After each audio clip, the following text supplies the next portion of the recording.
Hello everyone, Jorge Huertas once again with all of you. Today I'm gonna show you what is and how to use the tool User Stories. Well, this is a tool of the Scrum methodology. It's a way that you could organize a requirement. It got the following characteristics. It is a short description of a customer requirement. Its use is common when applying agile framework like Scrum. When drafting the user story should be taken into account to describe the role, functionality, and expected result in a short sentence. There are a few sentences in simple language that describe the desired result. Is not going into detail as the requirements are added later, once agreed upon for the team. It is the responsibility of the product owner to ensure that there is a product update and prioritize backlog of agile user stories. It is essential to be familiar with the language and agile methodologies to watch this video. So like I was telling you, this resource is extremely important for the Scrum methodology. However, you can use it in another ways for other methodologies. It will be nice. So the first thing that you need to do is recollect information. Is extremely important because you will prioritize the information of your user. The idea is that the user can, in a very specific way, prioritize and assess the priority of the requirement.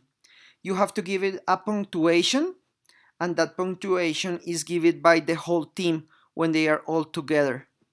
So the idea is that you can estimate how important is that story for your development. So the first thing that you need to do are basically three things. How, what do you want to find out, and why. So I'm gonna give you an example. How, it means that I'm be focusing on a web user. What do I want to find out? To see a table of orders. Why? Because I will know the status of all my orders. Okay, so when you know have the information, you could start assessing the information and estimate the points. So the idea here is that you give it a customer value and you will estimate the points. If it's important, I'll show you later. Then you will estimate the effort, if it's high, medium, or low, and you will assess and estimate the risk, if it's high, medium, or low. If it's high, you will use red. If it's medium, you will use yellow. And if you don't have risk at all, you will use white. So it's very important because as you see, and I told you in the introduction, you don't have to be very specific. You will have to be very concrete in the information that you want to know, and you will be focusing on everything. The idea here is that you could assess a satisfaction code if it's very important, if it's not important, or if it's low important.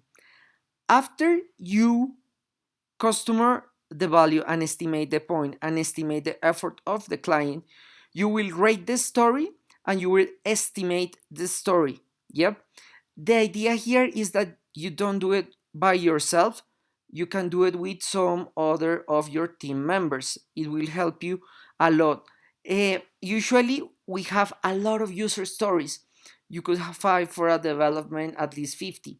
So that is why everything, it has to be very, very, very um, on point. You cannot put too much information, otherwise it will be hard to understand. As a conclusion, we can say that after having all the user stories, is essential to weigh them and rate them. So the idea here is that you will have all these cards filled out before, and with the whole team you will assess the points and also rate them. User stories must be very specific and clear. This input is essential for any project with an agile methodology. So the idea here is that before you estimate the customer value and the points and estimate the effort, you should have all the user stories all together in cards or digital. But the idea here is that the product owner can direct the section and everyone could say if it's important or if it's not important or if it's medium important. Thank you so much. I hope this video was a big help in all your education. Please subscribe to our channel, Design Thinking 24/7. Follow us on social media. Remember that every Monday we have a new video in Spanish and every Thursday we have a new video in English. Our Udemy courses are already available. In the description of this video, you can find them. Thank you so much and we'll see you next time.